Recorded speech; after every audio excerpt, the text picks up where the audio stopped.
I'm going to do a little clinic / demo. Start out with backhand distance. We got some of the most elite throwers in the game here today for you guys to see, so it should be pretty fun. Feel free to ask questions at any time. If we have time and if there's interest, maybe we'll get into a little bit about forehand throwing, forehand distance, okay? So I'm Nate Sexton. I play for Innova. Hey everybody, I love the Zootown Open. I'll let these guys introduce themselves. Alright, I'm Zoe Andike. I'm also out of Oregon and super excited to be here. Second time to Zootown. Yay! I've been playing for 6 years. My name's Sarah Hokum. Play for Prodigy Disc. You should check them out. And I'm from California. World champion. Women's world champ. Jeremy Colling, play for Prodigy Disc as well. From Charlotte, North Carolina. It's my first time to Montana, so Zootown. And I'm just bringing it all in right now. It's amazing. So thank you for having me out here. Welcome. My name's Garrett Gerthy. I'm from Gainesville, Florida. I'm 23 years old, been playing for 20 years. Also sponsored by Prodigy Disc. And this is my first time to the Zootown. And it's beautiful so far, and I can't wait to take it all in. We're going to talk about distance throwing, but to start off, you have to know the basic fundamentals of a backhand. The greatest potential for distance is backhand. I'd like to think it was forehand because that's my main shot. But with backhand, you get full rotation with your body. So whereas sidearm, you're only reaching back here and extending forward. When you're throwing a backhand, you get all parts of your body, from your feet, your hips, everything comes into it. You start here and you release out here. So it's almost 360 degrees of pull, whereas you only have 180 degrees at most with sidearm. So a lot more potential for distance with backhand. So we're going to start off focusing on fundamentals. To start off, you have to have the right proper grip. There's several different types of grip. Control grip, I like to focus on like a fan grip, which is basically I have my the disc is in line with my forehand. When I put the disc into my hand, I basically wrap my fingers around until it's comfortable, and I have a pinch with this knuckle up here with my thumb. And when that knuckle right there is wrapped around the rim, I have a tight grip. That's how I like to throw for control. But today we're focusing on distance. So this right here is nice enough if you're trying to throw a controlled shot. For me, that's up to like 450 feet. But we're going to try to get out to like 500 feet, 550. And for that, you need a little bit more spin on the disc. And you create that by bringing your finger pads closer to the rim. So whereas I was here before, now I'm pulling in tighter. My fingers a little bit more wrapped around, and these fingers are compressed a lot tighter. And what that's going to do is going to allow the disc to have a lot more snap when I'm pulling out of my grip. So if you can see that, that's my grip for distance. Some people also employ the power grip, which is all 4 finger pads on the inside rim of the disc. You can get a tremendous bit of snap that way. Personally, I lose a little bit of control, so I like to kind of have a modified fan and power grip is how I like to describe it. And that's what I use for my grip. You guys want to talk about your grip? Well, I consider snap is not necessarily good for throws. Snap is drag on the disc.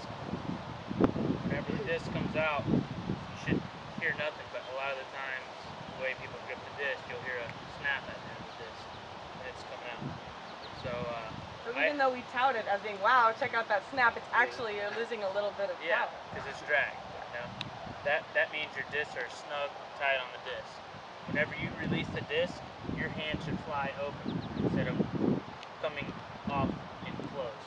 So that's my And that creates that snap, huh? Right, Yeah. that creates a snap. Is when you come So out whenever closed. you release the disc, try to focus on not just opening your hand wide open, but slowly popping it off instead of snapping it off the disc. And I use that power grip that Jeremy's talking about, 4 fingers on the disc. I pretty much only have one grip. If I'm throwing a driver, I throw it like this. Only in rare situations do I switch to any other grip. So generally, if I'm throwing any kind of driver, I'm using X step, which you probably know, but we might talk about that a little bit. Absolutely. I'm going to use a power grip. So for me, 4 fingers in, the thumb is halfway in between, all the way out here and all the way over here. Halfway in between the extremes is where it's comfortable for me. But the thing I always tell people is that everyone has different size hands. We all prefer different types of discs. So you don't need to necessarily take a picture of Jeremy's grip and try to jam your hand in there the exact same way, because he's got giant hands and he throws a different disc than you maybe, you never know. So you want to just find something that's comfortable for you, use the basics that we talked about here. So maybe if you're gripping like this, that's probably wrong. Yeah. But there's not that much out there that's truly wrong. As long as you're getting good contact with the powerful fingers in your hand, find something that fits your hand and go with that. I think the main thing you want to focus on is making sure that disc is level with your forehand, with your forearm. Excuse me.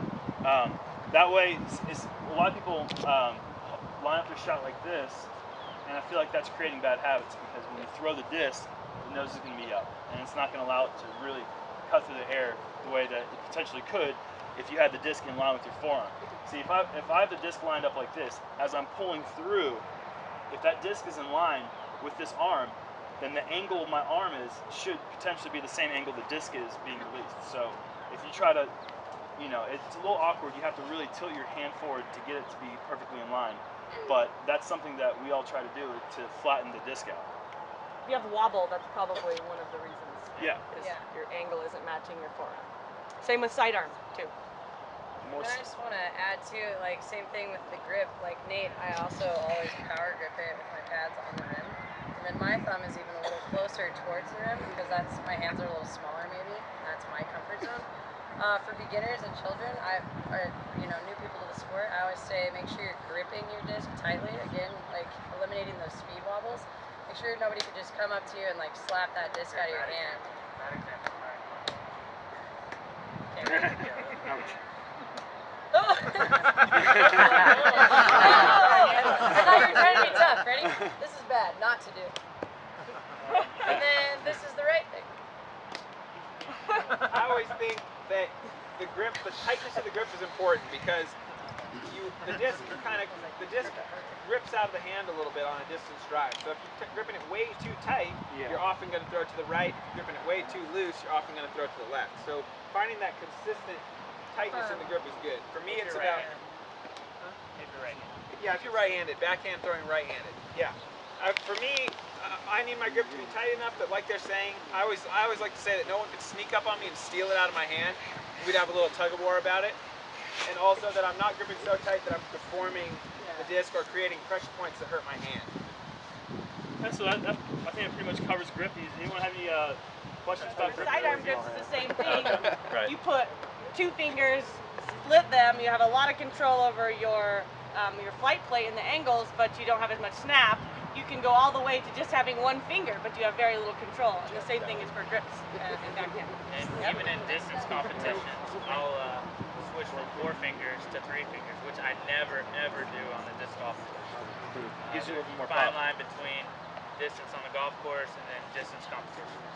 3 fingers, I like to tell people you have less drag. That 4th finger's not on there anymore, and 3 fingers is going to come off a lot faster. Instead of coming off 1, 2, 3, 4, it's coming off 1, 2, 3, and the disc is already creating more velocity off the finger. Yeah, you said you open your hand for a release. Do you usually open them in order out, or do you you leave that last It's one on just to like the a very last natural- to spin off of the tip there? That's hard to say. Yeah, it's a natural come off. I don't think it's necessarily. Not You don't consciously think No. 1, 2.